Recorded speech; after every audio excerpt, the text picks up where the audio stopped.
All right, Summer from somewhere, Indiana. You asked for it, and you're going to get it today. It's family time. Oh, my. I'll show you a great way to share old movies with your family. And I'm going to show you how to stitch together a bunch of screenshots. It's time for iOS Today.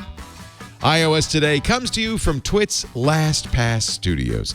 You're focused on security, but are your employees? LastPass can ensure they are by making access and authentication seamless. Visit lastpass.com/twit to learn more. Podcasts you love. From people you trust. This is Twit. iOS Today is brought to you by Casper. Casper is a sleep brand that makes expertly designed products to help you get your best rest, one night at a time. Get $100 towards select mattresses by visiting casper.com/iOS Today and using the promo code iOS Today at checkout. And by LastPass. Reused passwords are compromising the security of businesses worldwide. LastPass ensures your employees are using passwords securely by generating strong passwords for them. Visit lastpass.com/twit to learn more.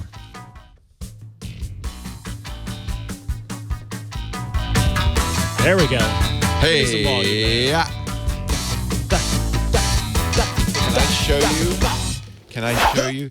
Today is the Lori Gill. I bought it because Lori Gill said to get it. Oh, Day. Happy Lori Gill. I bought it, so Lori Gill said to get it. So Lori I bought it Gill is, of course, one of the hosts of MacBreak Weekly. Mm-hmm.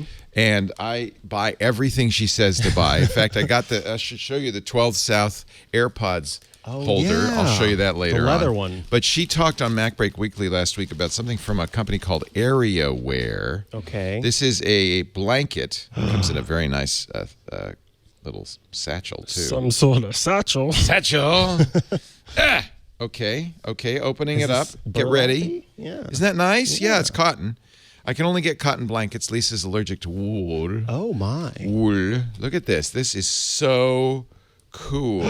Is that Kerr? Susan Kerr. Susan Kerr, I mean? Yeah. Susan Kerr, who did all the original icons for the Macintosh. Let's see. Let's get I thought I got the black one. Oh, I get it. I've got the wrong side. There you go.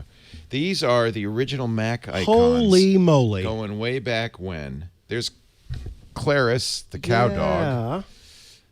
Isn't that bandage. Cool? And it's a throw blanket. Isn't that cool? Yeah. You could picnic on this thing. I'm going to wear this as a today. Yes. On the show. I'm feeling it. You look warm and wise. This is very nice. Yeah, Hello, because it's Ben going to be a little Kenobi. chilly today in Petaluma. A mere 77 degrees. What is going on in the world? Lord have mercy. Holy moly. Hello, everybody. Welcome to iOS Today. Is that the show? Yes. This was Mikah Sargent. And he was Ben Kenobi there for a second, but he is now Leo Laporte. And today we're going to answer Summer's question. Summer said, you know what? What? I'm new to this show, and I'm really digging it. Welcome. But I want to know how to use iOS with families. To clamp down on my children. To control them in every possible way. So that's Micah's job. To know every detail of their life. So there's built-in stuff that's really good. Yes. And honestly, probably for most parents all you need. But Mikah has even more elaborate I do. solutions. So let me just quickly show you what comes with iOS. One of the things we used to have back in the bad old days was in order to share your apps, your movies, your music, your location even with your family, you would have everybody sign into the same iCloud account, which was a bad idea because not only did it share your apps, your movies, your music, it also shared your text messages, photos. Yeah. And I realized it was a bad idea. I did this in the early days because there was no choice when I started getting my son's text messages from college. Mm-hmm. College text messages, yeah. That was an eye-opener. Is there an emoji? So I said, Henry, quick, get off my iCloud account and get on family sharing. It's under your account settings. You tap your head and you go to family sharing. And you can add people to your family. Here's my lovely family, my kids, my stepson, Lisa, of course. You can have up to 5 family members, so I have room for one more. There can be up to 6 people in the household. Somebody will be the organizer, c'est moi. If you are under 18, you will be by default a child. And as is the law in the way. is the way. And then somebody can also be a parent or a guardian. And do you choose as the organizer, you get to decide who is a parent or guardian within the app versus just like an adult that's in the app, right, or in the service. And by default, when you sign up, and if Apple knows your age, they're going to put you in the right category. Here's Michael. He's under 17. Now, because he's under 18, at anybody who's under 18, you will see this ask to buy switch. This was actually Apple was forced to do this after they got sued because some 8-year-old bought $10,000 worth of red fish in a game. It's so easy. Oh yeah, right? I've bought $10,000 worth of red fish in a game before. I'm ashamed to say, but I'm an adult, $300 worth of Simpsons donuts. Oh, no. Okay, so I've never, but I did buy some things in Harry Potter Wizards Unite. Yeah, there are a lot of games where they have, as this became more of a thing in-app purchases, this became more of a problem, especially with kids' games. So the very first thing, parents, you got to turn on is ask to buy. Notice Michael's 17. He's earned the privilege of having that turned off because he always asks us. He's really good about that. That's good. But if I turn it on, I'll hear the howls of pain as those notifications pop up. Well, and I want to talk about those really quick. So, my partner's younger cousin, I think, is 5, 6. Yeah. See, in that case, they're not doing it on purpose or maliciously, right? But they don't know. And here's what's worse. Here's the bad thing about it. I watched him. He has his little iPad. It's all in this gigantic case, so it's protected. He was playing a game, and there were so many pop-ups, and I was genuinely amazed. They're constantly harassing you to buy stuff. I was amazed at his ability to navigate them because I would have accidentally bought something. Somehow he's figured out what you're not supposed to click on. Our young people. Yeah, how to avoid those things. But he does have the ask to buy turned on, and so he can say, this is a game I really want to get, and gets the prompt. So I think that's great. So it's in-app purchases, but it's also games. It's also any purchase online, TVs, movies. We have turned on many of the family sharing features. You see, purchase sharing is on. That means when I buy a book, a movie, I guess that's you can know that, or whatever, it will show up as something I've purchased. It doesn't necessarily show up on their iPad. They have to go into the, for instance, in the music app, into purchases and see, or the iTunes TV app, TV Plus app. Into the TV app and then see what was purchased. iCloud storage, I do buy a packet of storage for everybody. Oh, I like that it shows you. And it shows you who's using what. Apparently nobody is sharing your 2 terabytes. I'm paying $10 a month for 2 terabytes, but nobody's using it. See, I do the 2 terabytes as well, but I'm not family sharing right now. Yeah, well, you have a lot. I need to open up my heart and my storage plan to family members, maybe. By the way, anybody could be your family member. Right. It doesn't have to be an actual blood relation. It could be anybody, as long as you know their iCloud account. You can, what happens? You send them an invite and they accept. Yeah. I also have location sharing turned on. Notice, I have it turned on. I'm the only one sharing. Nobody is sharing with me. Thank you very much. Nobody wants me to know where they are, but they get to know where you are. They get to know where I am. You know what's funny? There's only one person who has my location at all times. Can you guess who that person is? Your mother, your father, your uncle, your cousin, your grandma. Megan Maroney. Megan, of course. Because she's here. And so she can. Actually, that's good because so you're doing it in case of something. It's 3 a.m. and you're found in a park. Right. So she looks at you and goes, "He's in a park. That's not good. Something's going down." Okay. Haven't heard from him in a while. So normally, what you'll use for this is your phone or your watch, something with GPS built in. Oops, I just turned it off. Well, I mean, nobody else is sharing, so yeah, might as well. But you can also use an iPad. The problem with the iPad is, of course, it doesn't know the location very well unless you have an LTE iPad. That's what this is. So it has GPS built in. Screen time. This is a biggie. A lot of parents want to turn this one on just to know. Let's just see. Oh, I don't have it turned on for Michael. So I can even, and this is fantastic. See, I think Apple's done so much of what you really want. Here's downtime. So not only can I monitor how much time they spend on an Apple device, but I can also say at 10 p.m., turn off, no more. Calls, messages, and other apps you want to allow can still be used. You have to do that manually.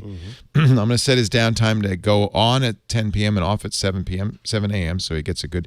And you know what? I can say all apps, or I could say just social networking, or I could say just games, or I can even Which be more granular. The good thing about that is, there are apps that folks use for school, for homework, for whatever. And so it may just be that you don't, you want your kid to take a social media break after a certain period of time. You're not a parent, but I will tell you a wonderful tip for parents.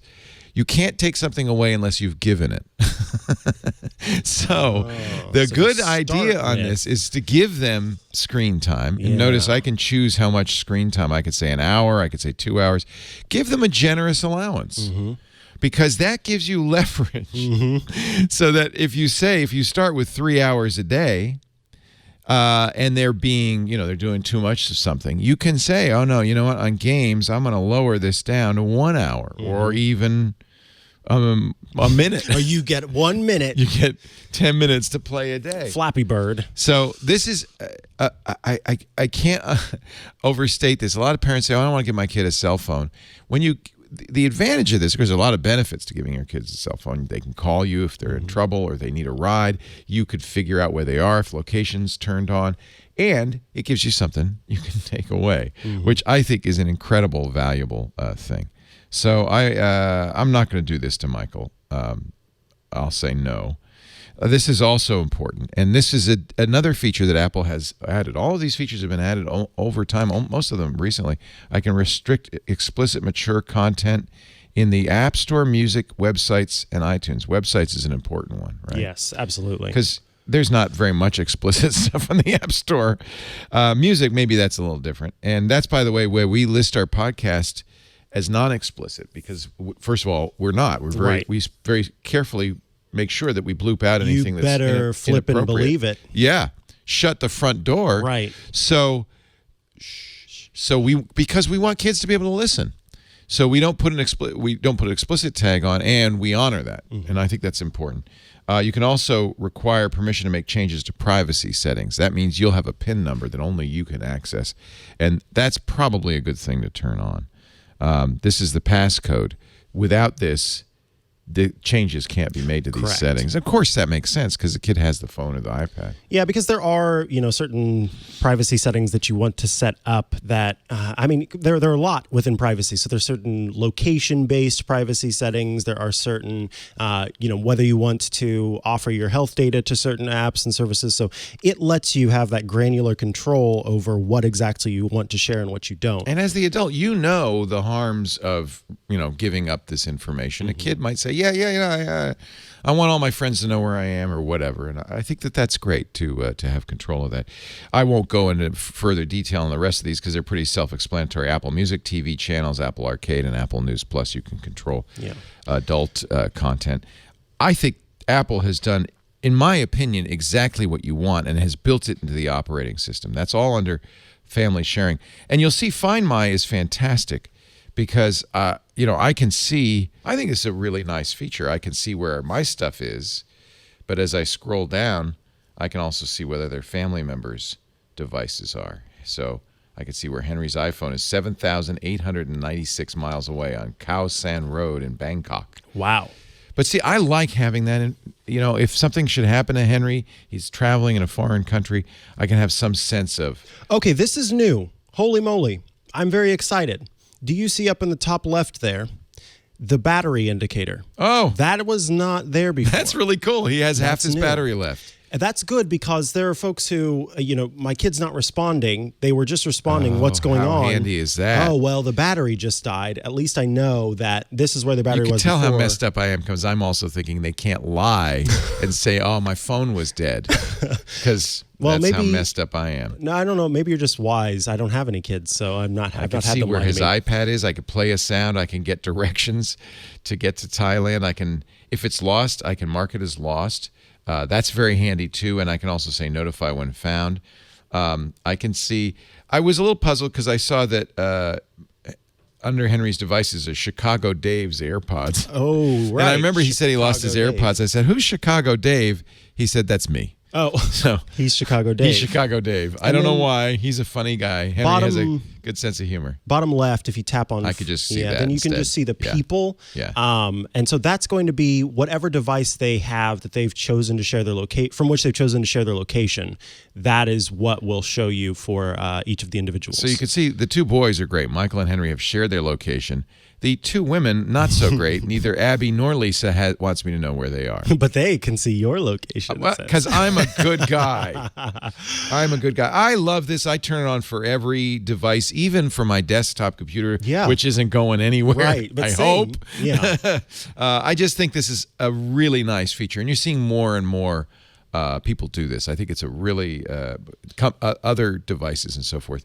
Android's doing it now too, for instance. I just think that's a really cool I've had to use it before here in California. I use it all the time. When my iPad was stolen, I used it to find where my iPad had gone. I've used this on this very show. Yeah. Because I forget my iPad and I go, crap, do I have it here? Where is it? And It sometimes is I leave nice it to at have work that little ping as Yeah. well. I want to go into a little detail about some of these things because folks might be going, okay, so wait, if I'm sharing storage with other people, what exactly does that mean? You're sharing the storage space, but each person has separate files. So you're not going to have access to other people's files. They're not going to have access there's to you. privacy. That's good. Yeah. And then, of course, if you want to, you can upgrade to the bigger plans. But whenever we talk about purchase sharing, this is songs, it's albums, it's movies, it's TV shows, it's books, and it's apps. And they're available to everyone in the group whenever any family member purchased those. But they don't all show up. You have to actually go into in the Micah's purchase tab. purchases. You know? Yeah, so that's Apple Books or the App Store, depending. And very important, Mom and Dad, you can't hide purchases as well.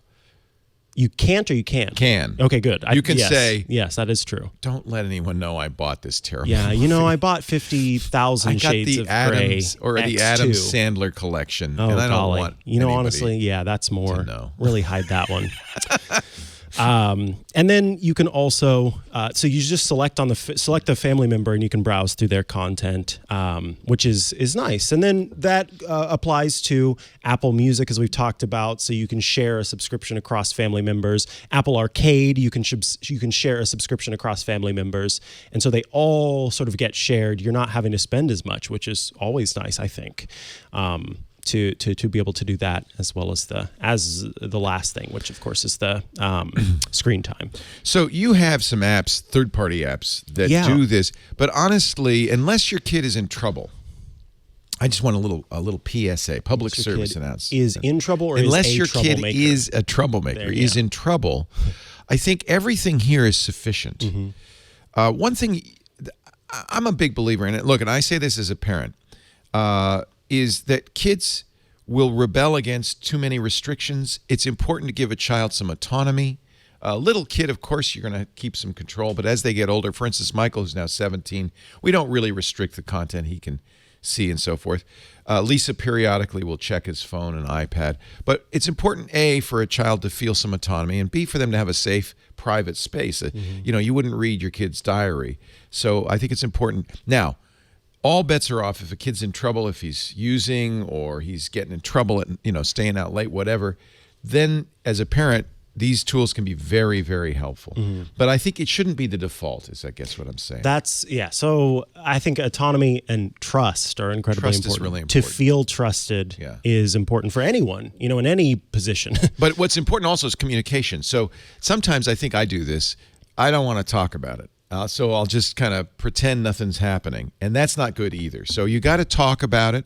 We sat down with Michael. We told him, if you ever see anything on the internet that's weird or bothers you, please talk to us. You want to make sure the lines of communication are flowing so that they do have somewhere to go, an adult to talk to, trusted adult to talk to if there is something going on. Absolutely. But so don't avoid either. But I think the default should be trust. Yeah. Because, like you said, the more those restrictions are put in place and the more you feel like you aren't trusted, then you find new ways of rebelling. The most rebellious kids in college are always the ones who were most locked down in high school, right? Yeah. Yeah. In fact, before the show started, we were talking with Lisa about this episode, and she was kind of talking about how really haven't used a lot of these tools. Because Michael's very trustworthy, and it's worked really well. But again, I understand if a kid starts getting in trouble, that's when these tools can also be very helpful. Yeah. And we have taken things away, and that's good too. Yeah, We've said, if you need to. give me your phone, or I almost always shut the internet down on school nights at 9 or 10 so that he can't be gaming, because sometimes, especially when he's younger, he'd stay up all night gaming. Right, yeah. Right? And of course, I would too. It's addictive. And so you got to give him a hand. So for you, you say, give me your phone. And to Mizzy, I say, give me your bone. Thank you. No bone for you. So the one that I actually just want to talk about one of these because it is the most popular service. It's a service that I've seen used before, and This is it what is Megan one uses, I that think. I believe so, and Yeah. it's one that has actually been sort of in the spotlight before due to the way that the setup process worked. And so Apple kind of had a problem with it at first, and they've kind of gone back and forth. But it's called Life 360. And Life 360 is its basis is in GPS tracking. It works a lot like Find My Works. You know but what I with like? A little more control. I feel like it's the Harry Potter clock. Do you remember the clock that the Weasley family you could had? always tell where they They would were. have a hand for every member of the family. That's what I feel like this is. Like. Yeah. This one, of course, also goes a little bit farther. So you can see, this is why I was so excited about Find My having the battery levels, because this used to be a feature that was exclusive to apps like Life 360.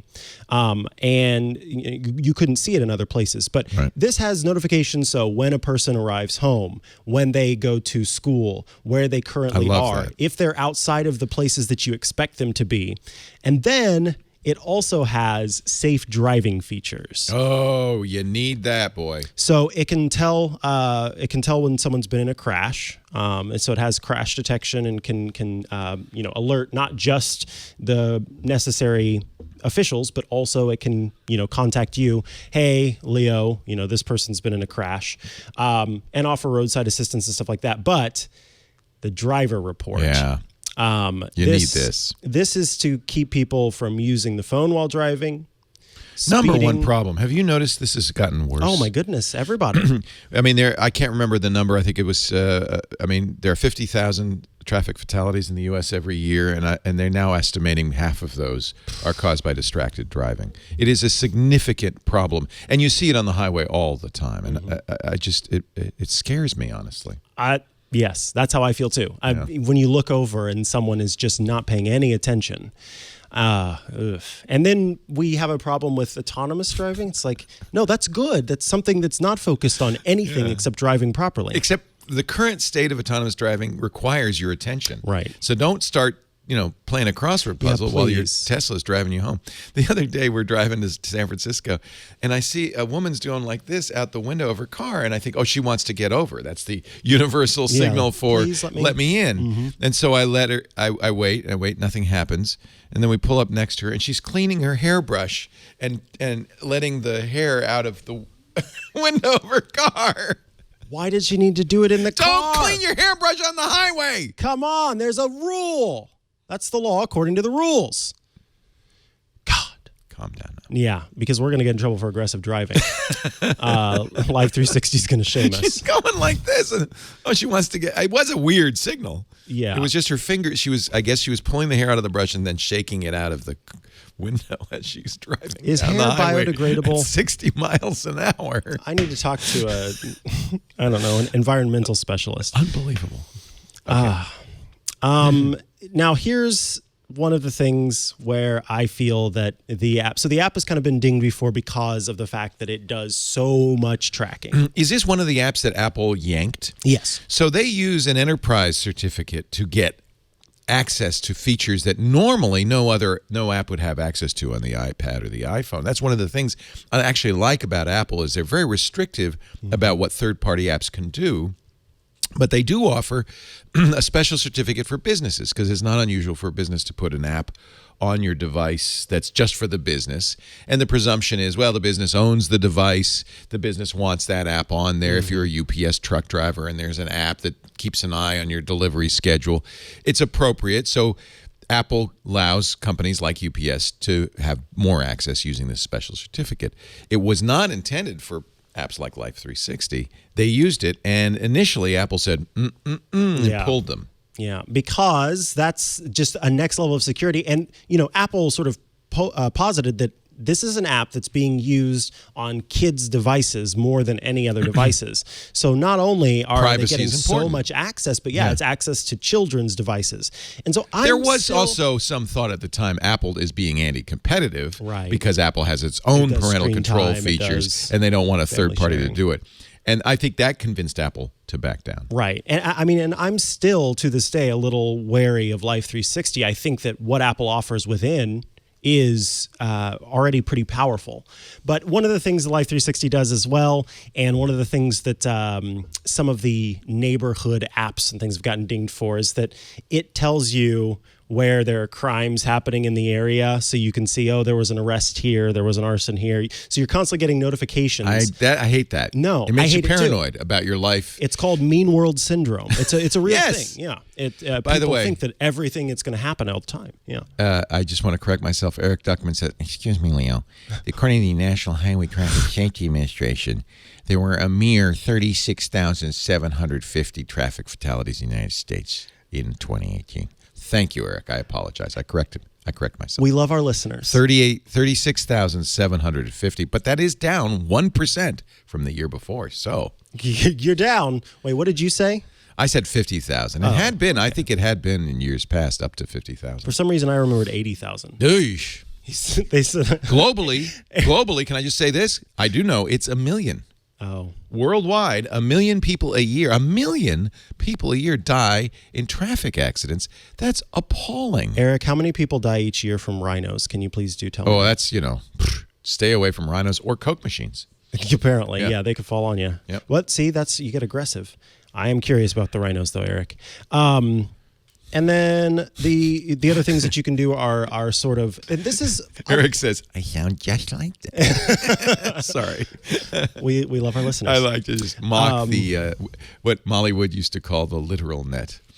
Yeah. The pedantry. Pedantry. We're going to get into that soon.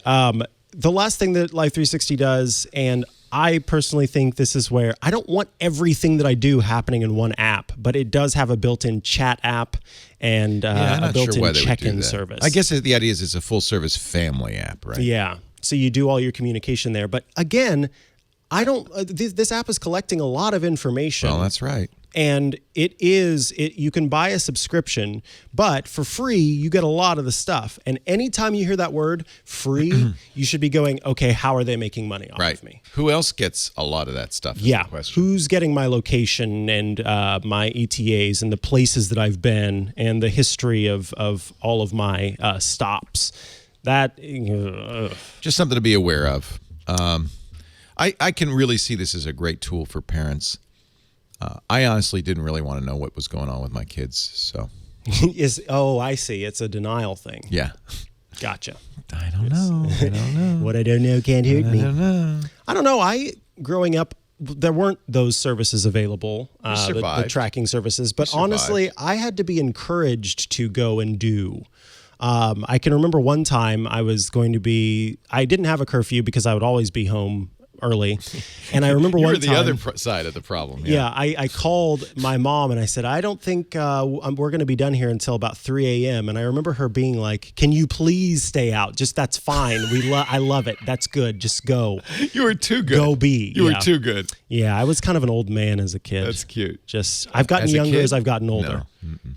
Oh, because I'm still Still an old man. Yeah. Oh, yeah. You're a little bit. still an old man. But I've gotten to be a younger old man as I've gotten older, I think. This is a nice sweater, by the way. Oh, yeah. Really like it. I thought about putting on my little slippers and saying, please, won't you be my neighbor? But Yeah, it's a little bit of a cardigan. The only thing that makes it hip is it looks like the snow that you see on TV after midnight. Yeah. Yeah. That covers a lot of the basics there. I mean, I think that, again, when you're using iOS, just using those built-in services that are available, Apple has continued to improve those and make them just as powerful as some of these external apps. The reason I only featured Life 360 is because, A, it's genuinely one of the most popular. It's one that I've seen multiple people using. But it's also the one that has sort of refined its process for location tracking and things like that to sort of be in Apple's good graces and Apple to be in its good graces as they were sort of working together for going forward. Yeah. And honestly, unless you need, I think the crash protection is great, although you may find that there are similar features in other apps, and even in your car. I think use the Apple tools unless you have a need for more. The other thing I also recommend, and we do this, all of my kids, I discourage them from driving because it's so unsafe. I say, take an Uber, take a Lyft, take a cab. And one of the nice things about the Uber app is you can, and this can be on automatically, is your ride can be shared with a family member. So Michael, for a long time, would take the train to school, but then there was a little distance between the train stop and the school, so he'd take a Uber for the couple of miles to get to school. And I loved getting that notification, Michael's in the Uber, Michael's arrived at school, and those things are really nice. So look in the app. Uber app will do that, and other apps. And even when Lisa takes an Uber, I kind of want to know. Yeah, Lisa's absolutely. in an Uber. Lisa's arrived. I think that's a really great feature. So, and I have turned that on mine as well. And you can share it with multiple people. It's automatic. Yep. I think I have that feature enabled too because I've had friends that were in bad situations from Uber getting in the wrong one. Yeah, don't get in the wrong Uber. My experience though with Uber has been 100% positive. Yeah, right? I've never had a bad Uber personally. I don't want to diss them. I think people get scared of them. And honestly, after Abby's fourth minor accident, and when I said, Please, Uber. I'm taking away your car, and it's actually cheaper for her to Uber in most cases than park and pay for a car and pay for gas. Sense. So, and I feel so much safer. So. With her in the back As long seat. as you have that, that location information or getting in the Uber, getting out of the Uber, that's important. Well, hey, that's great. Thank you for covers that it. question, Summer. I think it was a really appropriate. I hope we've answered all your questions. As I said, the Apple features now, these days, are so good. They probably give you 90% of what you need. Once I saw that, honestly, that battery notification was sort That's of my awesome. last holdout on what made it good. Isn't that great? Now that that's I there. hadn't even thought about that, but my kids are always saying, oh, I didn't call you because my phone died. Like, okay. I seem to see here that it was at I'm sorry, three-quarters of a battery You have life. plenty of charge. Actually, most of the time it really was dead. That's my pet peeve with my kids. Every time I get together, they say, do you have a charger? Your generation does not charge. I bet you do because you're an old man. Yes. And So- I am often giving out chargers to to all your friends. Yeah, because I don't know. It seems like you get home at night, you go to bed, you're not going to be using the phone. Put it on a freaking charger. Yeah. You'd think. And your watch, too. In fact, nothing irks me more, and it happens once in a while with my Apple Watch, than if I miss the puck and it doesn't charge and then it dies halfway through the day. It makes me so mad. I think it's because we're usually so good about making sure. Don't you hate it when you stuff is miss the charged. puck? I hate it when I miss the puck. You just skated right past the puck. Our show when I go to bed, is it okay? I was just thinking this last night. Okay. I think the highlight of my day is when I get to that bed and I pull back the sheets and I slide in, and it's just all the cares of the day. Isn't that the best feeling? I love going sleeping. to bed. I love going to bed. I do. Maybe it's because we have Casper's. I don't know. Casper is the mattress. There I am in my jammies getting ready. That's a brand new Casper.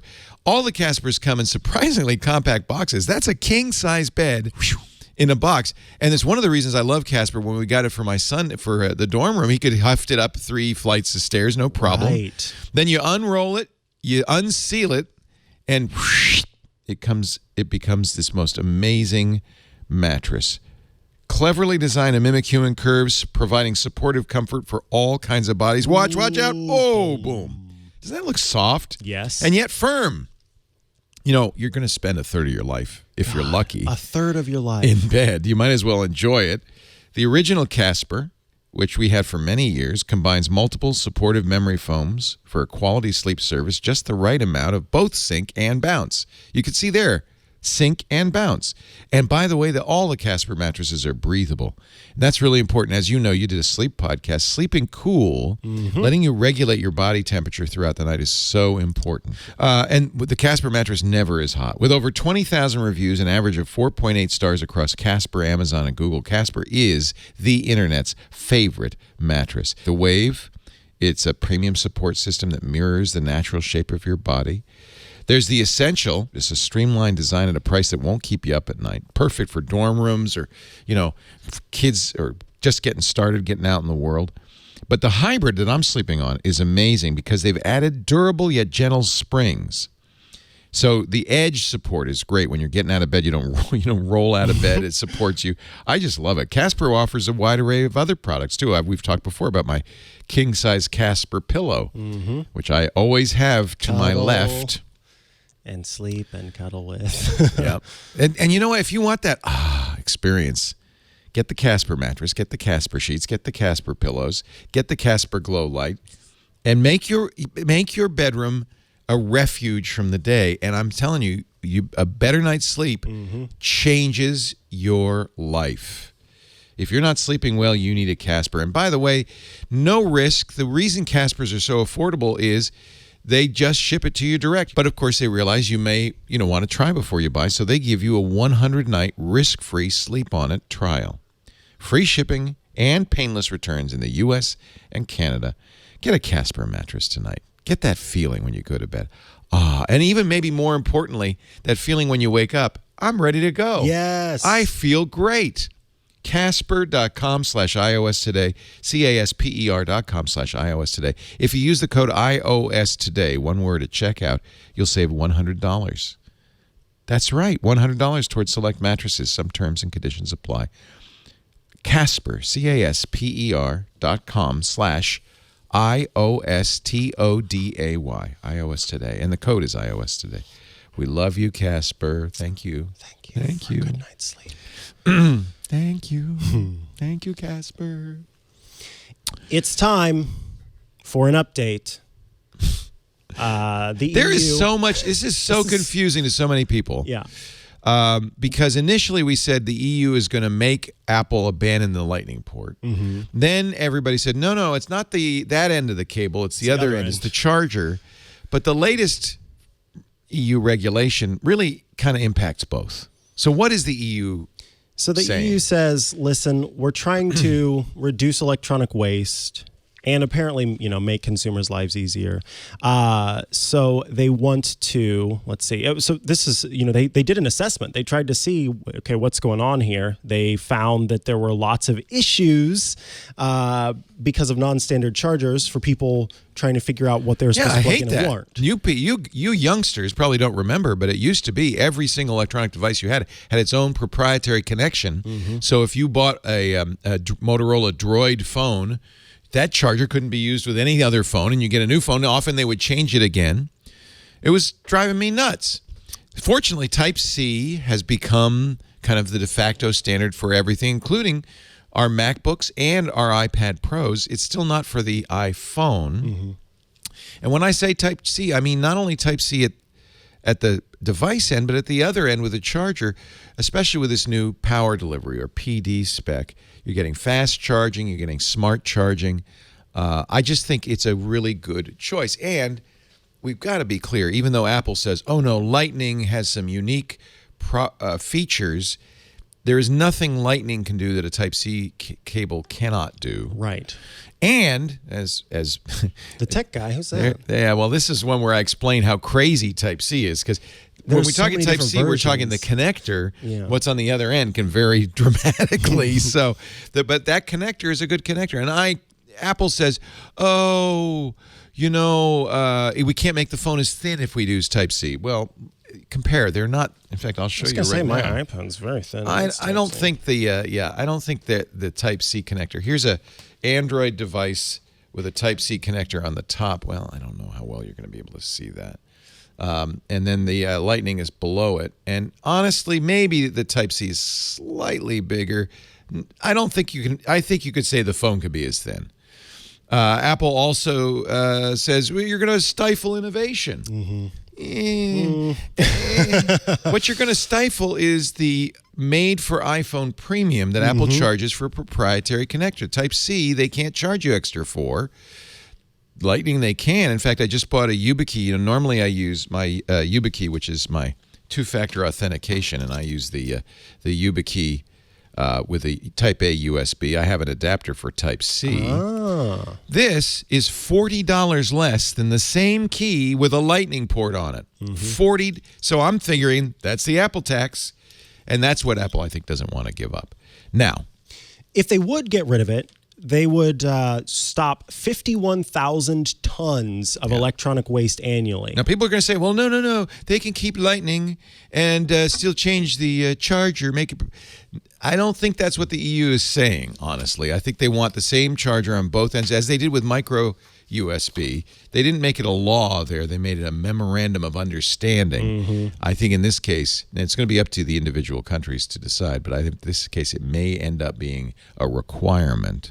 Apple solved the old MOU problem by putting a little Type 32 micro USB adapter in the box. They don't do that with Lightning, I just think that, look, Apple, and honestly, I don't think Apple would be fighting it this hard if they didn't consider that the law would make them change the port on the phone, honestly. I think that's why Apple is fighting this tooth and nail. If they're just saying, standardize on the brick, Apple doesn't care about that. Right. They care about their Lightning port, and I think their concern, and I think it's a reasonable concern, is this law might end up either forcing them to put an adapter in the box or abandoning the Lightning port. I say abandon the freaking Lightning connector. I know there are going to be some upset people. Your mom's going to be upset because she's got a lot, as we all do, a lot of lightning cords and docks and cables. So here's what Apple says in response as well, and this is a clever, I think, thing on their part, but of course they're going to say this is, well, if you make us change the port, then all those people out there with the cords that they will no longer be able to use, that's a lot of e-waste. So do you really want to add more e-waste? Along with the impact assessment, the EU did put together some different options for things that could be done. So here's what you could do. So right now, you've got USB Type-C with a proprietary connector on the other side. The first option is to just go. And by the way, that's Type-C what Apple does right now with a number of their devices. They provide a Type-C power brick and then a Lightning on the other end. And in fact, we even recommend, it doesn't come with the iPhone, but we've always recommended you get Apple's 60-watt or whatever it is, their higher capacity brick with the special Type-C to Lightning cable. And I think that's a good choice. I have lots of those cables. Yeah, and they're holding to that memorandum of understanding with this currently. Right. The first option is to go USB Type-C on everything. I like it. Which I think would be fantastic. I don't think Apple would be sacrificing anything except their fee. 2 and 3 are basically the reverse of one another. You have a normal USB Type-C, and then you include a thing that lets it go to Lightning, essentially. You have the USB Type-C to proprietary, or vice versa. If you include the proprietary in the case, make sure you include a little adapter that lets it be Type-C. Yeah, and I don't know why Apple wouldn't do that. I mean, that can't cost more than a nickel. Right. I think including that in the case is not a bad idea.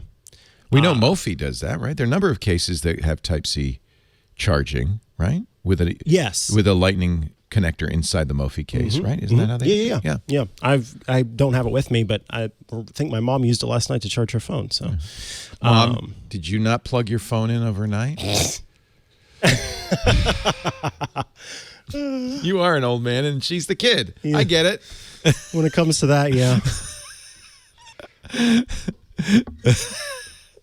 And then the last things are on the charging brick side, sort of making sure that they're interoperable regardless of what. I get a lot of bricks now that have a attachment for the plug connector into the wall, because this is a big problem too, which the EU is not addressing, which is there are at least 5 different standards for how you connect it to the wall. Yes. Britain has a weird setup. The EU's pretty much all the same in the EU. Asia's a little different. The US, of course, is different. It'd be nice if we could figure just any one of those. Yeah, please. Honestly, option 1 would be great, because then you're not including extra little bits and bops. But if you had to, then 2 or 3 is not a bad idea. Yeah, and so I think that's what Apple's saying is, we don't want to spend extra. We don't want to abandon Lightning, except that I guarantee you that's on the roadmap. Yes, I don't know eventually. if it's this year or next year. What Apple's doing, they're putting the finger. You were wondering why I was sucking on my finger. I did wonder They're that, putting my finger. They're putting their finger to the wind, and they're waiting to see, are people going to be really upset if we make yet another change? They made that change already from the smart connector to USB-C on their laptops. People howled, but in the long run, I think everybody was happy. I love it on my iPad. They've done it on the iPad Pro. I don't understand. I got a lot of guff for this, but I tweeted about how I don't understand why the iPhone 11 Pro doesn't have We thought a maybe USB-C. that's what the Pro C port. designation would be, just like the iPad Pro along with having the designation. cameras and all that stuff that it would I think have it's going to be this year or next, but we'll see. USB-C, and it doesn't make sense. Yep. Anyway, I like it. I want USB-C both sides. I'll be happy. Yes. All right, iPhone, the iPhone 12. This is a rumor. Yes, of course. But I thought a very interesting rumor that came to, I think from Mac Rumors, got the exclusive on this one. Yeah, click the button that says according to Mac. Makatakara. Oh, it's Makotakara, which is in Japanese, so we can't read it. Correct. But this is a supply chain rumor.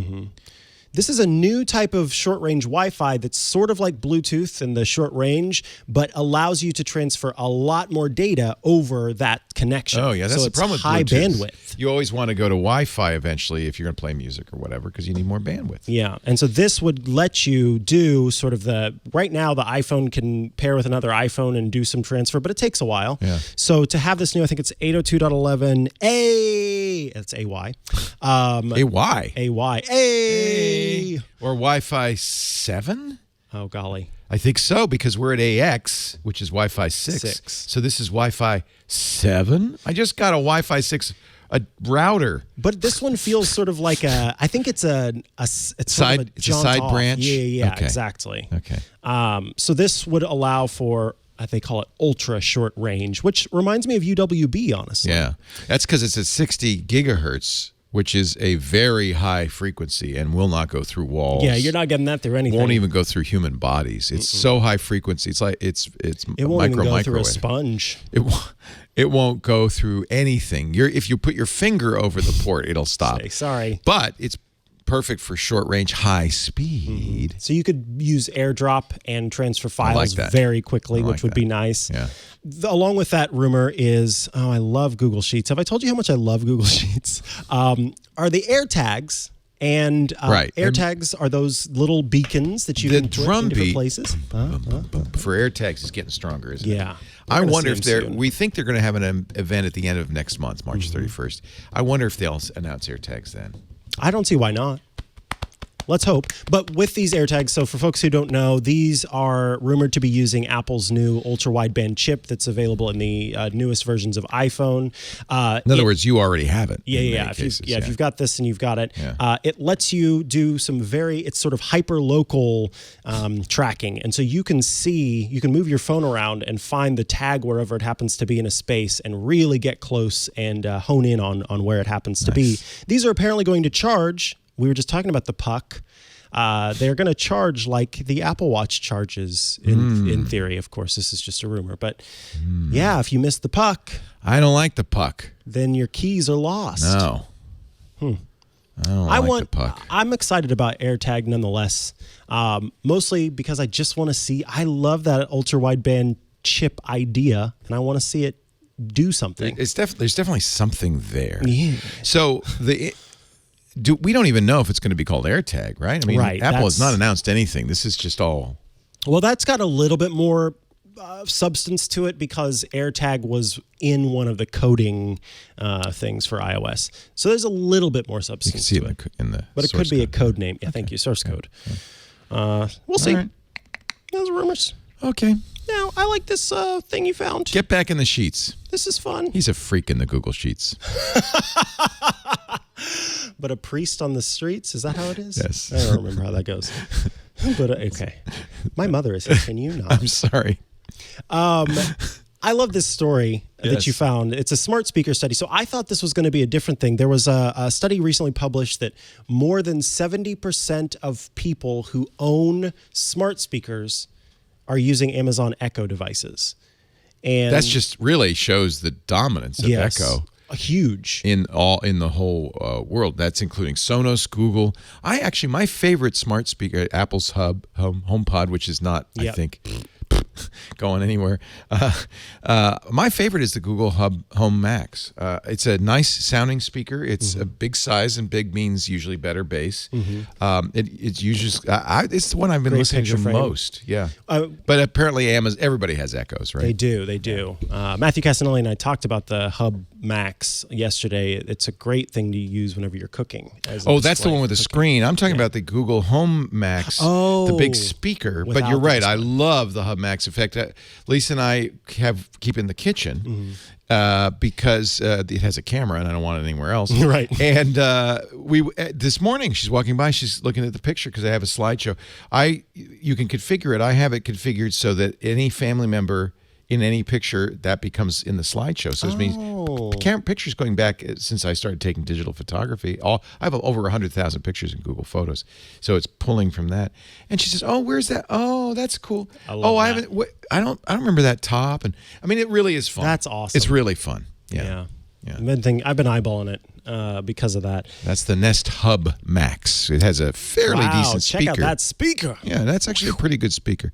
But I think Amazon's Echo Show also is very similar, has good speaker in that one, and there are Echoes now with much better speakers. And I think a lot of people might be using their Echoes with regular speakers. Yeah. They're using the plug in some speakers minis to it. and plugging it in. But this study is not about that. Instead, this dots, I study guess they call them. was trying to figure out when is it that smart speakers are activating and recording conversations. I loved this. What is it that's making them do that? So how do they go about this? Well, they use Netflix, 125 hours of Netflix content from a bunch of different genres, and they played it, and they set up a little, I love this, they set up a little kit with all of these different smart speakers with a camera filming them, and then they could record it and watch whenever the different devices were activated. Because I know it's true for me that these devices, especially Apple's HomePod, often get activated while I'm watching TV. It seems to happen a lot. If you say seriously, Siri wakes up. Yeah. And apparently that's very common. Yeah, in, I think speech. Syria can trigger it as Syria, well. yeah. There are several different things. And so they were trying to find out if there are certain words that will, or phrases that will trigger it more so than others. And one of the things they found in this study is that the majority of activations are not consistent. They repeated the experiment 12 times, and only 8.44% of activations occurred consistently. So that makes sense because it's not consistent. No, it's never consistent. It seems consistent. to be pretty random. Sometimes I can pretty much just say the keyword and it won't wake up. And then sometimes, all the time. All the time. It's crazy. So they do have, they found some patterns. Okay. With the Google Home Mini, Yeah. activations commonly occurred when the dialogue included words rhyming with hey, such as a or they, followed by something that starts with hard G. That's why OK Boomer works. Yes. And actually, that's my new preferred way to get my Google. You say, "Okay, Boomer." They even had okay and what could trigger it. I can work. What kind of? Okay, but not. Okay, Boomer. Oh, they fixed it. Darn it. It became Mimi, and now they fixed it. Now what can I say? Apparently, you can say. Oh, I can say, "Hey, what?" No, that didn't work. Try okay and what? Okay and what? Okay, and what? No.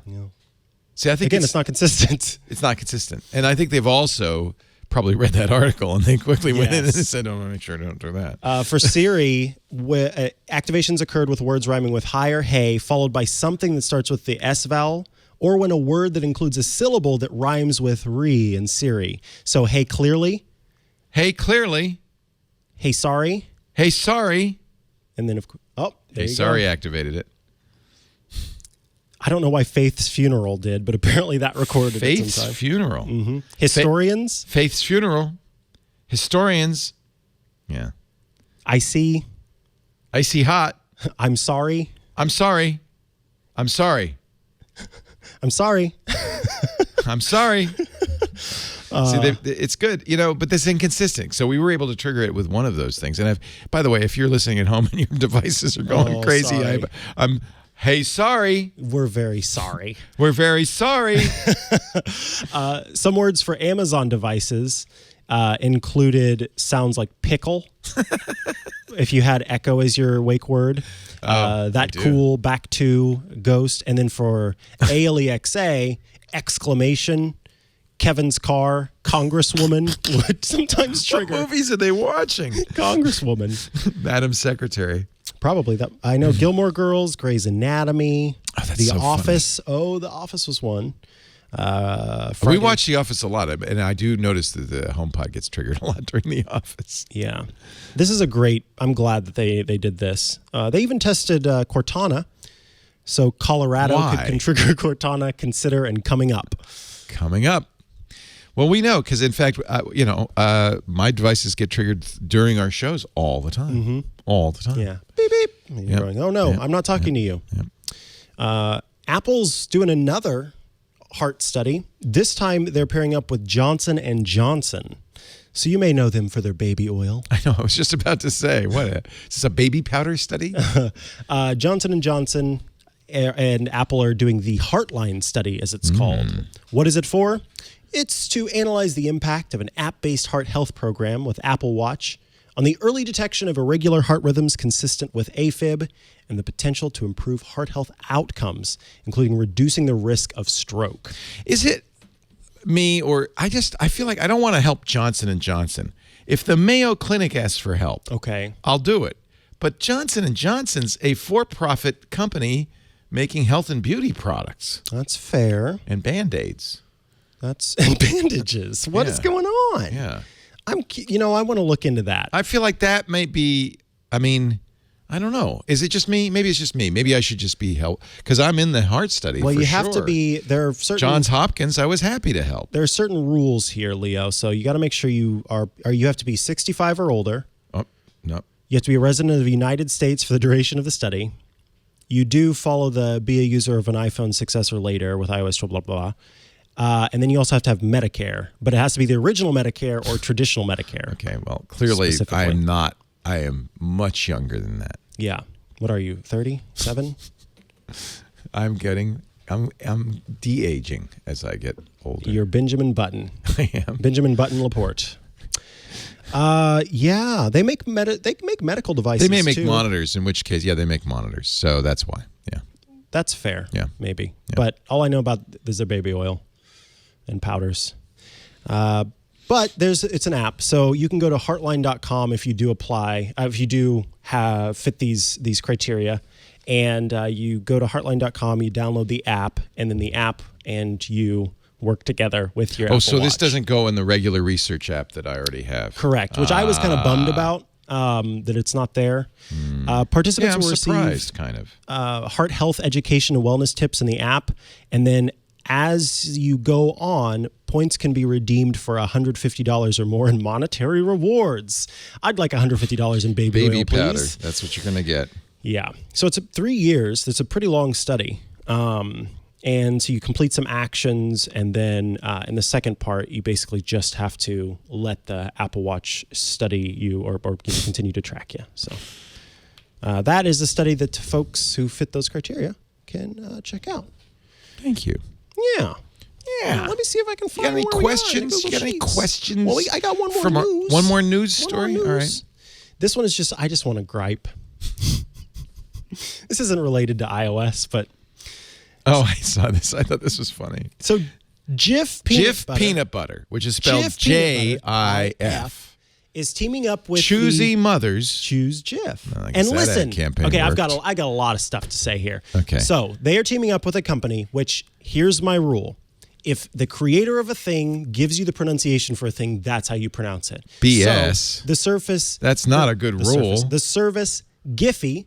That's how it's pronounced, so that's how I'll pronounce it. Because the guy who invented the GIF format many years ago said you pronounce it GIF? No, the guy who invented the GIF format says you pronounce it GIF. And the even people who invented Giphy say it's Giphy. So that's fine. That's Giphy. Now, because they don't want to be Jiffy. Well, right. That's important too. In the file format, if you get into the actual written up file format for no effing way, this is a family show. Apparently, we got some peanut butter. Holy cow! How did we get this? This is so exciting. Let's see. So the peanut butter company If you've ever Jif. called a GIF a GIF, we forgive you, it says. They have sent out a special package for media that contains a jar. Don't let Lisa see this. She'll eat it. Soft G pronunciation. Jif. Peanut butter. And then rotate look what's it. on the other side. On the other side, GIF. With a hard G Animated pronunciation. images. Now, here is the thing. Well, that's awesome. It's a mad. GIF jar. If you go into the file format for GIFs, it says in there, choosy developers choose GIFs. You know why they're doing this? Besides the fact that they just got a They're ton selling of peanut butter? publicity,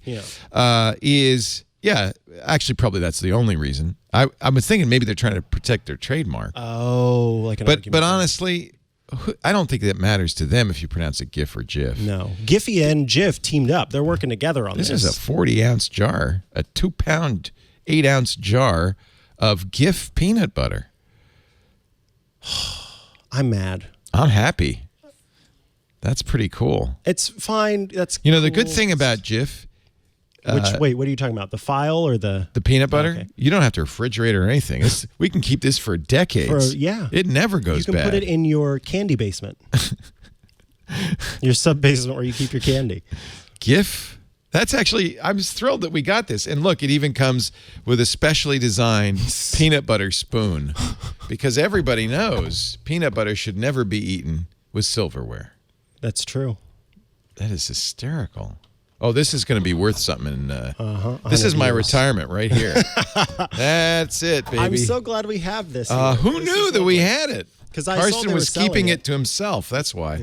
He says, "Oh, that's my retirement." Well, it's mine now, buddy. There you go. Choosy mothers choose GIF. It's jiffing good. Really? I'm mad. If you ever called a GIF a GIF, we forgive you. Brilliant marketing. Brilliant. I have to say, more and more I'm seeing really clever social media targeted marketing from some of the big brands. Yeah. And I think this is a good example of some millennial. It's like the Mr. Peanut. Now they have Oh my their goodness, baby peanut. Yeah, except they call him Baby Nut. Not a good name. Not at all. Oh, there's a guy with a GIF tattoo. But it's so horribly done. Well, Oh, you're not supposed to say that about tattoos. you kind of stuck with it now. You always say tattoos look great. That's great. Looks good. Yeah. Because it's on your So, flesh forever. Did you know the peanut butter is a good way to remove tattoos? You just slather it on Is there. it really? Yeah, you slather it on there. You let it sit for an hour. No. It'll take the tattoo right off. Not a real tattoo. No, a real tattoo. What? I'm lying. This poor girl got it tattooed on her cheek. Yeah, now she's going to You rub know? peanut butter all over her face. Guess she doesn't want to have a job when she grows There's up. a lot of fat in peanut butter. Not bad fat. It's not- good fat though. Yeah. Yes. Thank you, Leo. You're the one who sort of aren't bad. taught me about fat being a good thing, and I have since You could eat shared a lot and more. disseminated you that could information stand a lot with more folks. fat, Mr. Skinny. All right. Wow, that's great. Who knew we had this actual example of social media marketing in our hot little hands? Wow. Beautiful. you, Except it's Karsten. wrong and very wrong. So you say it's GIF? No, it's Jif. You understand my confusion. There's no confusion. There shouldn't be. Just because some guy... No, he's not some guy. We wouldn't have GIFs if it wasn't for him. He made the Do we file really format. want GIFs is the question. I don't want GIFs, but I do want GIFs. Wait a minute. He says it should be GIF? Yes. Okay. So here's the quick history. No, I know, I Alex know. Willem, Yeah. I believe that's his name, Yes. originally created the file format for the GIF. Within the coding, he wrote a little sentence. You can go back and Oh, it's in find the it. it's in the code? It's in the code, and it says choosy developers choose GIFs, spelled GIFS. Oh. And from that point on, that is how it was meant to be pronounced. But English, people started pronouncing it GIFs. it's a graphics interchange format. Graphics interchange format. On the other hand, we pronounce it giraffe and gift. No, that's gift. English doesn't give us any advice in this regard. And it doesn't have to because the developer and creator of the format has How do already you said- pronounce ping? ping. Okay. Or sometimes I'll say PNG, honestly. See? But I don't know. I don't know who developed the ping. Mozilla?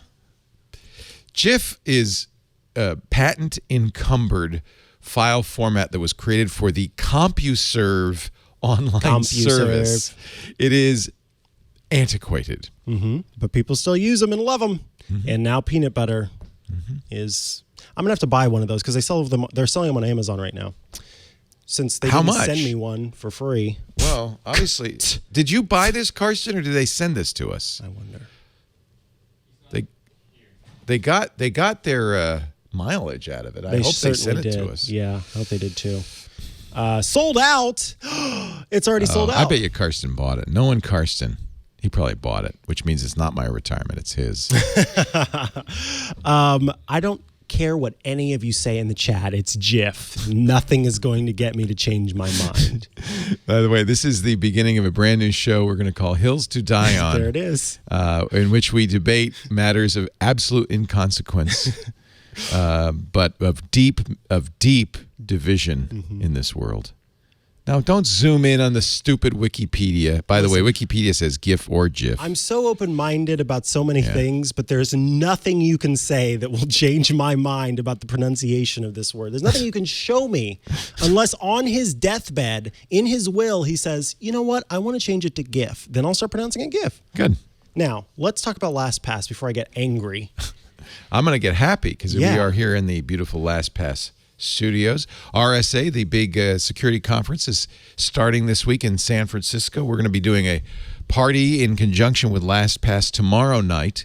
I'll give you some information about that at the end. But if you're coming to the RSA conference, we're going to you have to have the password to get into the Urban and Branch Speakeasy. I like that. I know, isn't that great? Get it. Get it. But we will be there tomorrow night. LastPass is... It has been for a decade now my favorite password manager for a lot of reasons. If you're a business, it's more than just a question of favorites. It's a question of protecting your security. The Global Password Security Report just came out. And kind of shocking trend in credential management, access, and authentication in business. Employees reuse their passwords.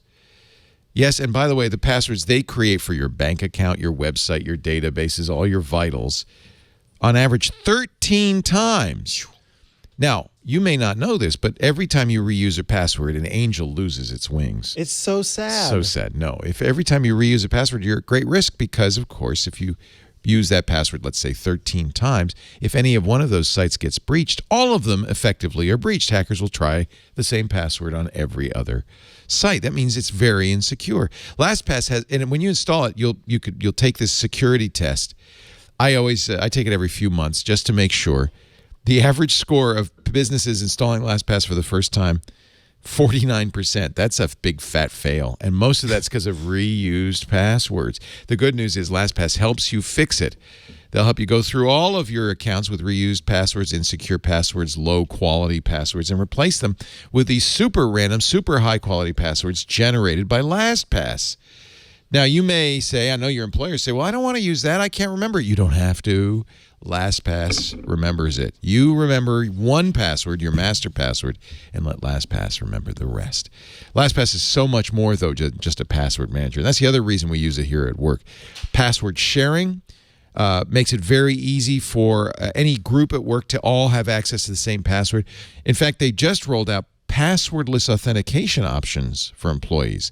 You can log in without typing a password. They call it single sign-on, and there are now 1,200 applications and more all the time supporting LastPass single sign-on. That makes it so easy. Plus, as the IT department at work, you can manage password security. There's over 100 customizable policies. We use many of them. For instance, we require second-factor authentication.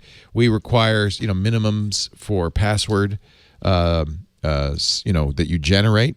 Although, honestly, that's for your master password because generally people want to generate something they can remember. But we have certain requirements for that. It's just a fantastic way to keep your employees secure without the pain Okay? And that's really important too. It has to be easy for them or they're not going to use it. And LastPass really does make it easier to be secure. And by the way, you'll be reassured to know that when you use LastPass, whether it's at home or at the office, your data is encrypted and decrypted only at device level. Even LastPass cannot get your password. That means I trust LastPass. It's my secure enclave for everything I do. I put my passports in there. Before we travel, we put images of all our passports in LastPass so we have them on our device as we travel.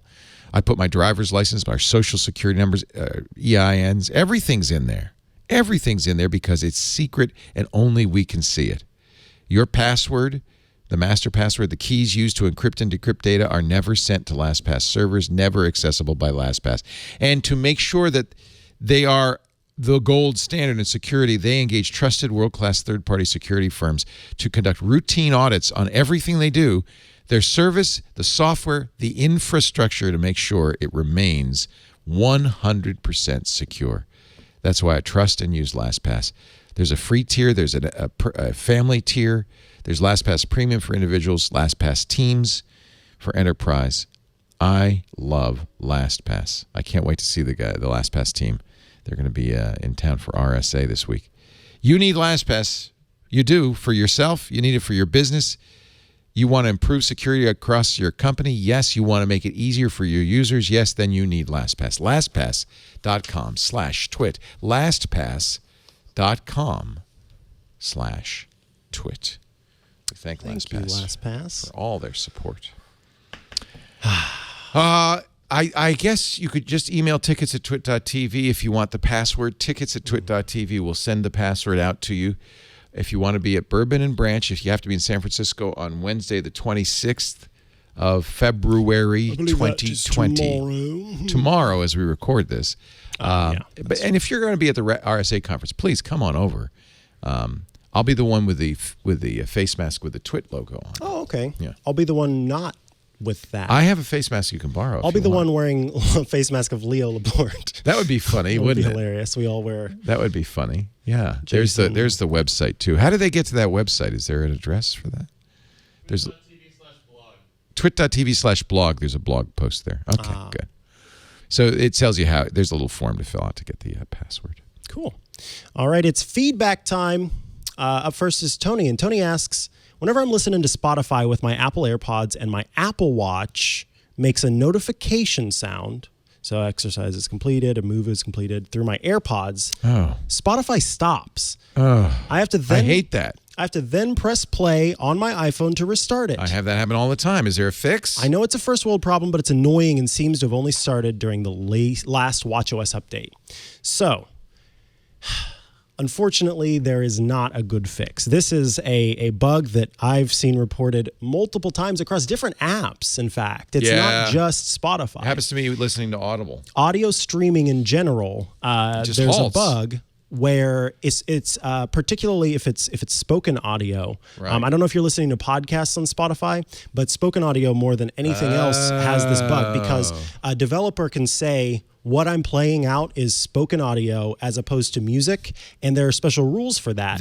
Because, for instance, if I think that has to do with navigation. If you're listening to music and the nav comes on, you have a choice of ducking the music but continuing it, or pausing it and continuing it. And I think with spoken word, you don't want it to duck because you're going to miss a passage. So I suspect that that's what's happening. Is it's saying, hey, if you're going to do something, pause. And then resume, and the problem is that and then resume isn't happening. Not working. Yeah. So this is a bug. That's my guess anyway. And what I will say, the good news, Tony, is that I've seen a lot of people complaining about this in the forums when I was researching this bug here. So it should be fixed. One will hope within the next because, it's a pretty big one that's causing lots of audio streaming issues. Since we're talking about AirPods, I want to show you the AirPods Pro. As long as we're doing the Lori Gill store. Yeah. She recommended this on Mac Break Weekly, and I immediately ordered it because what I don't want to do is lose my AirPods. No, that's not a good thing to do. I'm on my third set or maybe fourth of AirPods. No way. And what I really didn't want to lose is my AirPods Pro. No, those are much more expensive. Hey, remember when you weren't into AirPods Pro? Because I do. Well, I wasn't, and I still am not, but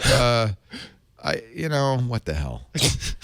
In for a penny, in for $1 billion to Apple. Right. I actually took the hook off. it's It got a comes with this little clip. carabiner, and actually I have it attached to a zipper with a hole in it on my purse, on my man purse. Nice. That way, this is not going anywhere. It has an opening for the Lightning charging, so you don't have to take it out of the case. Shut up. And then when you open the leather case, it has a snap. So it has a snap. Okay. Yeah. Then you can open the AirPods and take them out and use them. Now, it's not going to help you. Oh, look. It's not going to help you from losing the AirPods out of your ear. Right. Obviously. They don't make a leather case for that I yet. kind of don't want to lose the case, especially. Yeah. Or have the case accidentally open up and they spill out somehow. Yeah, that's another that good point. That's why that clasp, snap really- is really great. There are cases that will let you see this light. This one does not, so you don't know. But I don't care about that. Mostly I like it that this is a tough case. It's nice leather, Horween leather, nicely stitched. 12 South does a really smell nice job. good? They call this, and it does smell like blueberries.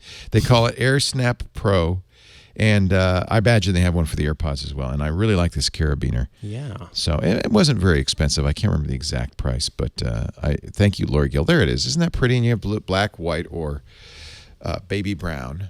And how much is it? $40? Okay, it's not black, white, or baby brown. It's black, brown, and baby blue. Oh, sorry. The three colors. Thank you.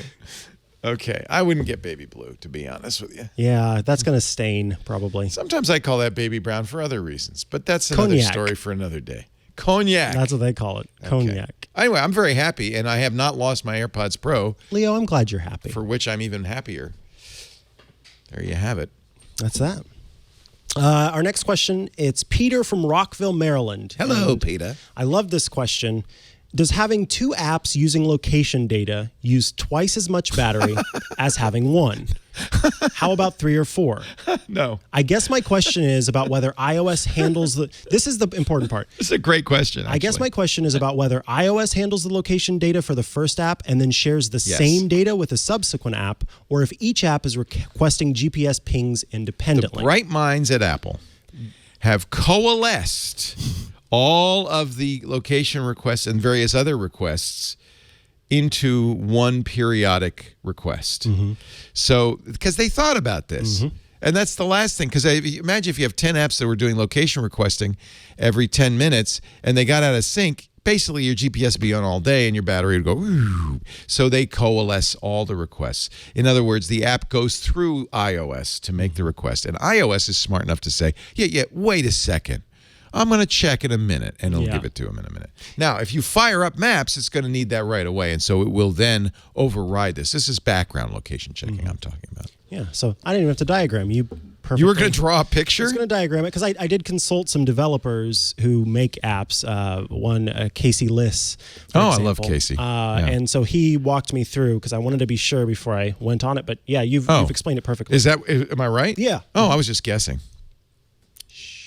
We don't tell them that part, that this whole show is I just- happen to know this.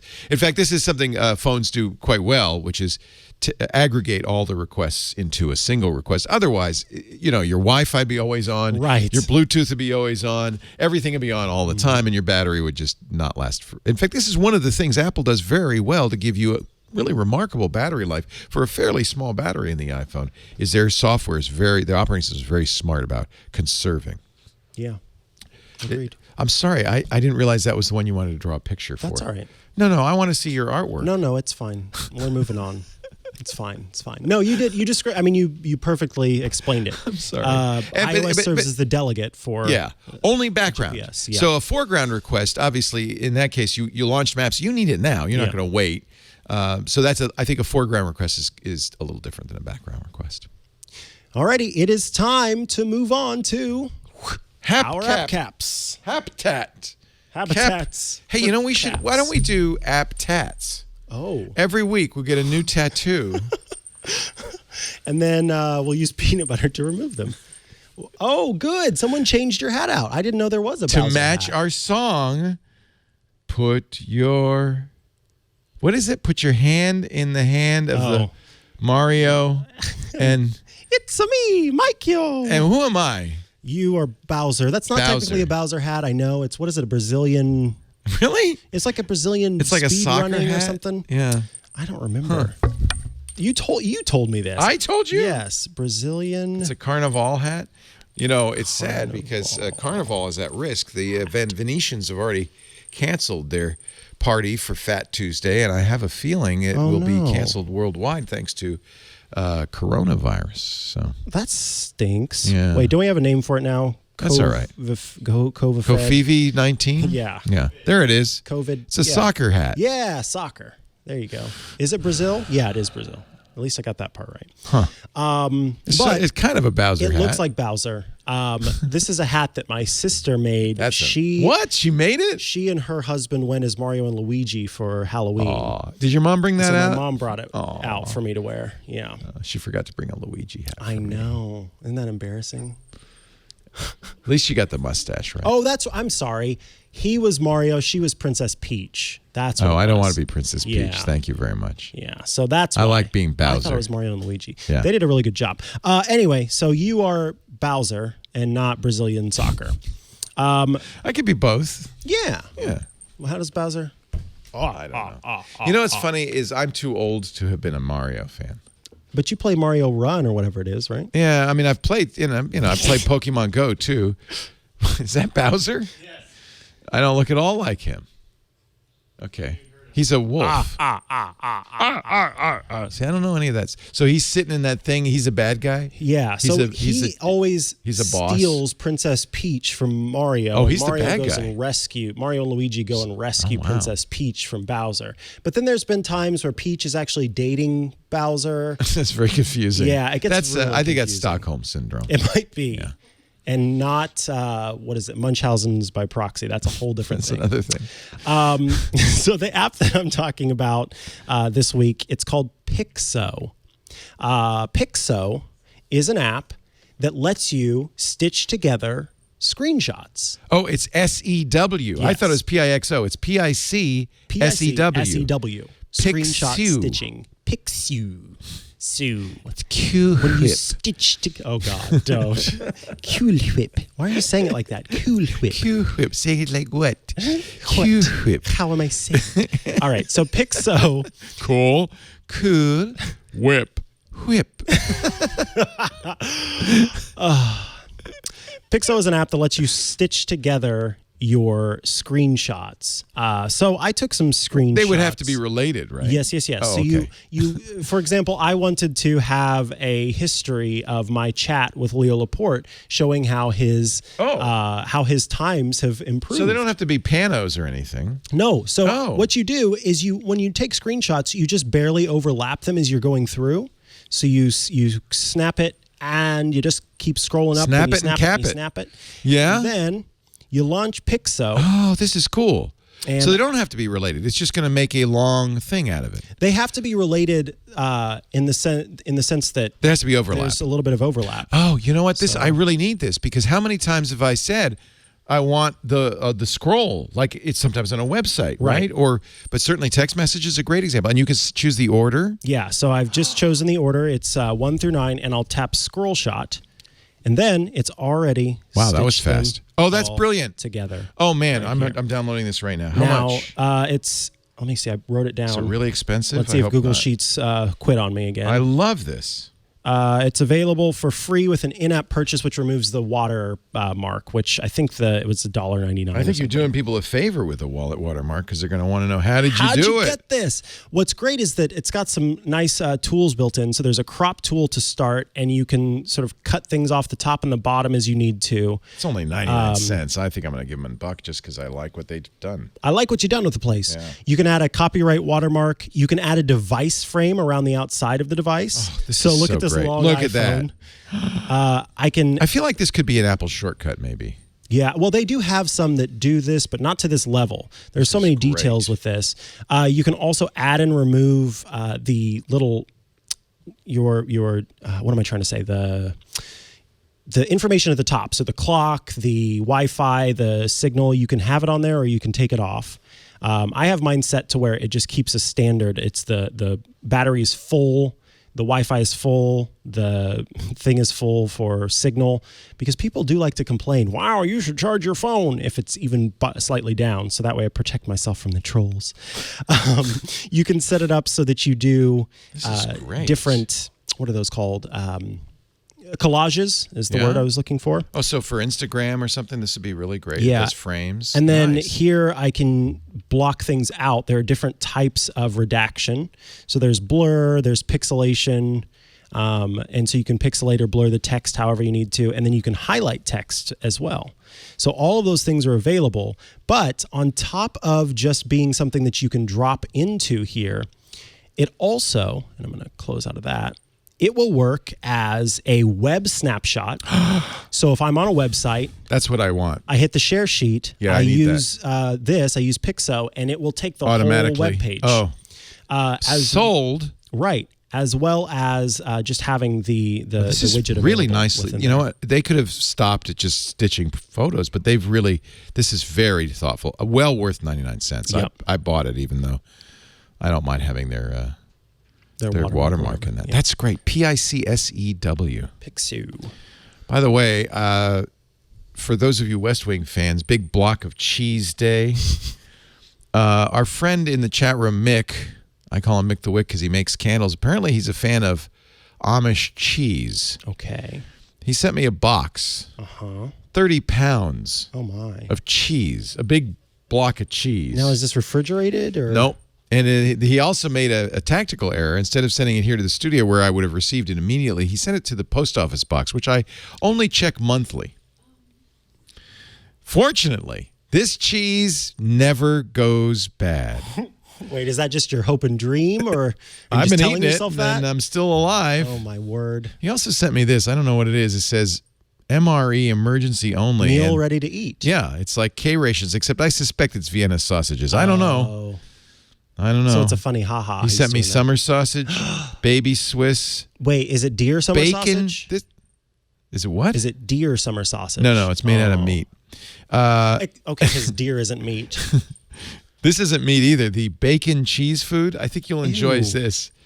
It's called cheese food? Well, because it doesn't really have that much cheese in it, nor does it actually have bacon in it. It has bacon bits and bacon flavor.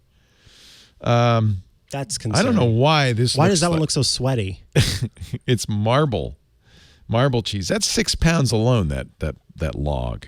He also sent me some garlic cheese food. I'm tired of it being called food. Smoky cheddar, which Lisa ate. Pepper jack. Oh, I do like a smoky. Oh, nothing like a smoky cheddar. I ate the smoky Swiss. There's some upside down Munster. There's the smoked Swiss. That was delicious. So thank you, Mick. Lacey style. Mick also sent me 2 things didn't make it in their month-long stay at the United States Postal Service Petaluma facility. One was there was I think a joke because I had mentioned I sent my mom at great expense. I FedExed her some meat sauce. Yes, some spaghetti sauce that we made. And so he sent me some sauce. I think that didn't make it. I decided not to take a chance. Thank goodness you didn't take a chance on sauce. And there was one of the packages of cheese that didn't look too healthy. But other than that, was it a feta? Was it a goat? I don't know what was wrong with it, but it was not real. It was sweaty. It was sweaty. So these all survived. He said, oh no, and even the summer sausage, which is meat, but I think it's made in such a way that you don't have to refrigerate it. Exactly. It's made like jerky is. Anyway, I ate it last night and I'm still here. So well, only one day is really not enough to know for sure. Unless it's COVID-19 infected, I think I'm We'll okay. find out in about 3 days. So thank you, Mick.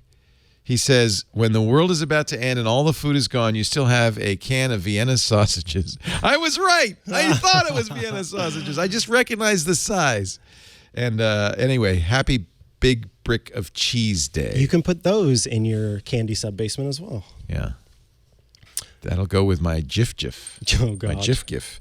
So my app is something I discovered a couple of weeks ago. I read, I wish I could remember who wrote the article, a little article about the Criterion collection. Now, I am a fan of the Criterion collection. You probably don't remember this, but in the days of laser discs, and maybe even VHS tapes, I don't think so. I think it started with laser discs. The Criterion collection were the laser discs to get. They would take great classic films, all-time wonderful films, and they'd put together a wonderful package. They'd remaster it if necessary, so you always knew you got a good version of it. They'd put extras on it. They continued with DVDs, but now there is a Criterion Collection app, and I want to recommend it to everyone.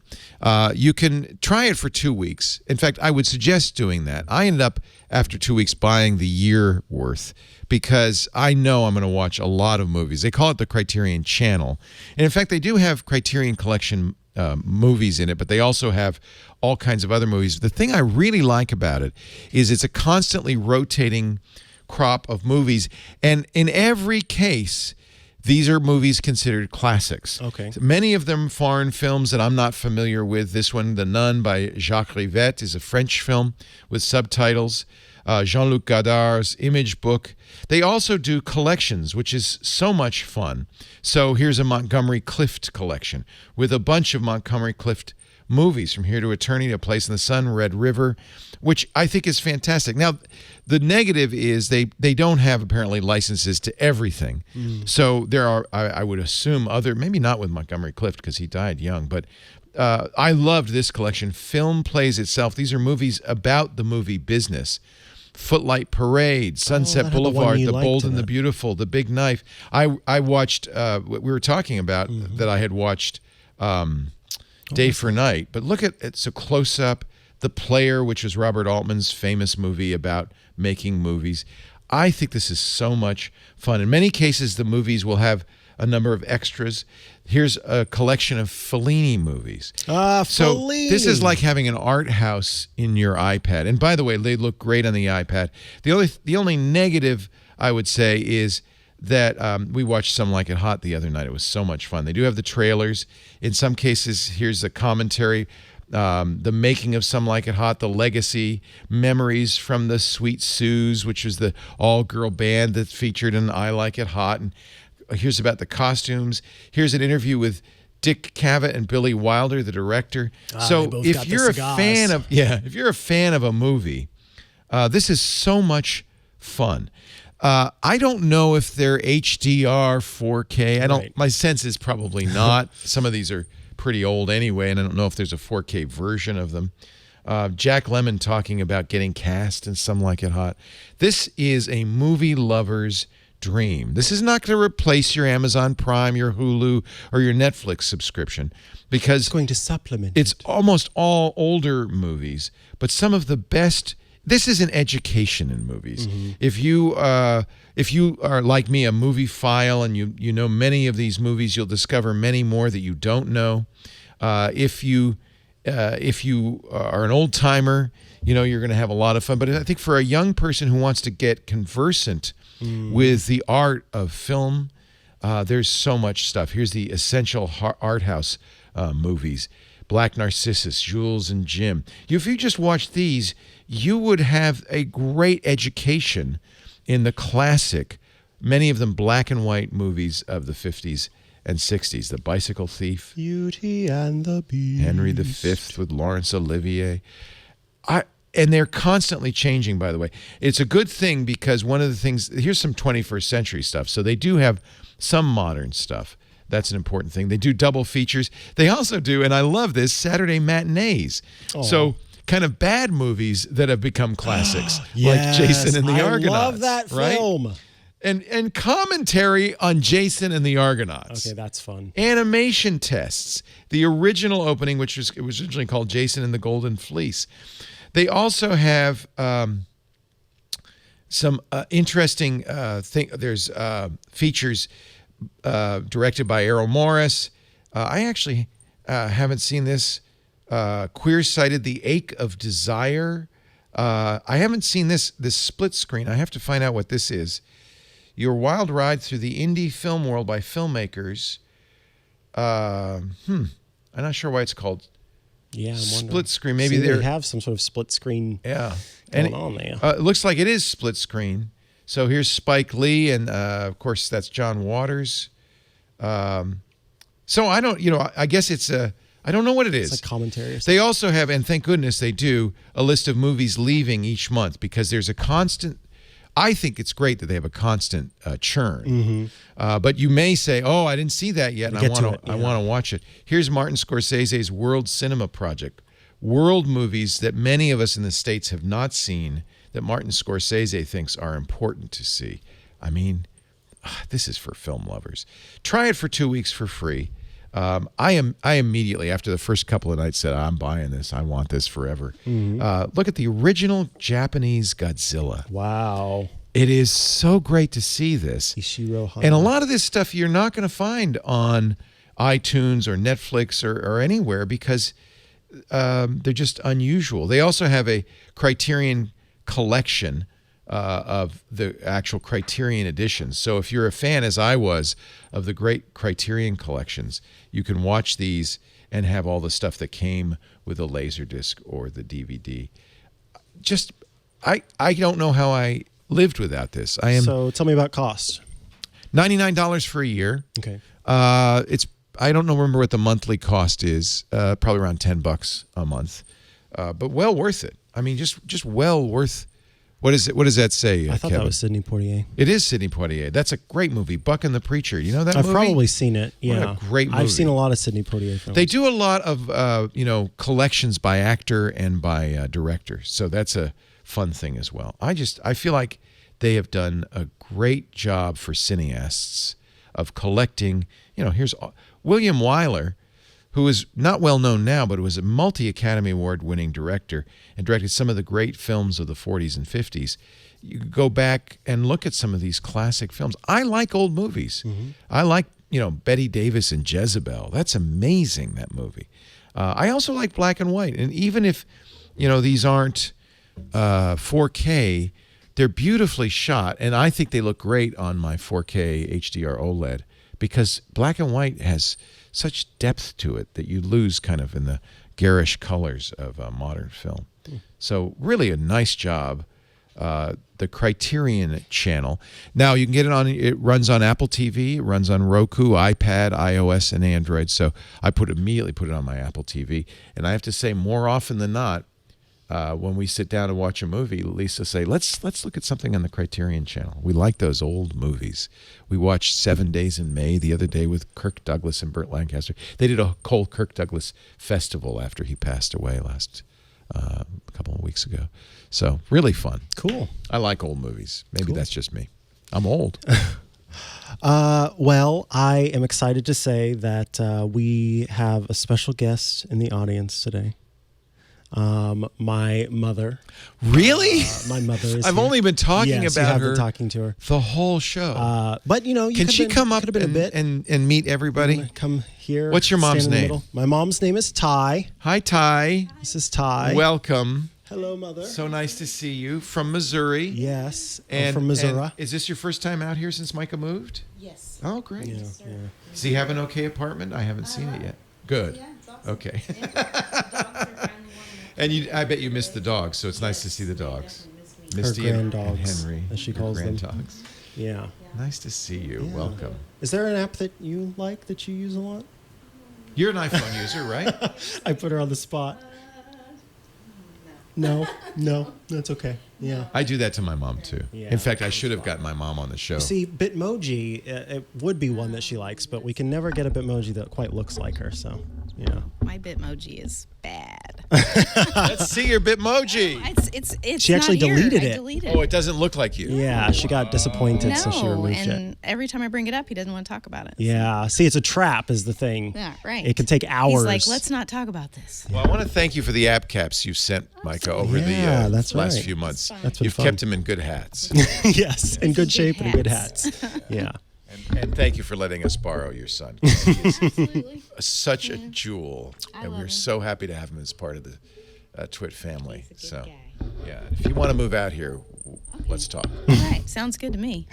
Micah's saying, it's 77 degrees today in Petaluma. It's a beautiful day. It is. And you're going to get spoiled because it's not like this all the time. It'll probably snow tomorrow. Oh, it's snowing in Missouri right now. Yeah, I bet it is. Yeah. I bet it is. Yeah. Well, Ty, thank you Thank for you so visiting much. us. It's Absolutely. nice to see you. Yeah. Thank you. Thanks. Love ya. Aw. Yeah, it's a tradition that we always have the moms on for some reason on this show. Yeah, my we're mom's gonna been have on, to Megan's do an mom was on, actual- yeah. Sarah's mom was on. It's been a long-standing tradition, so thank you for bringing your mom. It is Missouri. Missouri is a joke, although some Missourians do say Missouri. It's a joke? Yeah, it's a joke Oh. among Missourians who don't say Missouri. They laugh at the people who do. Yeah, the boot heel folks who say Missouri. Oh, are they from the Boot Heel? Yeah. Oh. Yeah, Well, it's a different state entirely. it is. It's like North and South California. That's true, actually. They really are two different states. Mm-hmm. Yeah, I think people think we're L.A. No. We want to thank you for being here. We have a lot of fun doing this show. I hope you have fun enjoying it, watching it. And I hope you, besides enjoying it, learn something, because that's what we're trying to do, is give you information you can use about iOS, whether it's the Apple Watch, the iPhone, the iPad, Apple TV, or CarPlay. That's our beat.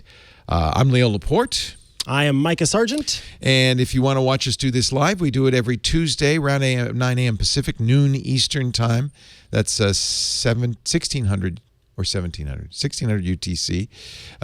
The live stream is at twit.tv/live. There's audio and video. Although this is a show really that is probably worth watching in video, because we show so many things. You can get on-demand versions of the show, on-demand audio or video, at twit.tv/iOS. That's the website. But really, the best way to get it is to get a podcast app. Subscribe, and it'll automatically appear in your inbox, in your podcast app, the minute it's available, usually late Tuesday. How should people, if they have a question or a comment? If you have a question that you want to send in, you just send those to iOS Today at twit.tv. We've been getting some really good questions lately, so I appreciate that from you folks. And it's not a slam, but if you want to record audio or video, we love that. Just try to keep it around 30 seconds or less. First name and city when you start, so we know where you're from. No last names, so that other people don't know where you're from. And it adds a dimension to it. So we're always encourage that. But as you can see, we don't mind emails too. Oh, yeah. Just record it, put it on YouTube or somewhere privately, and then send us the link. Yeah. Thank you all. This has been iOS Today. See you next time.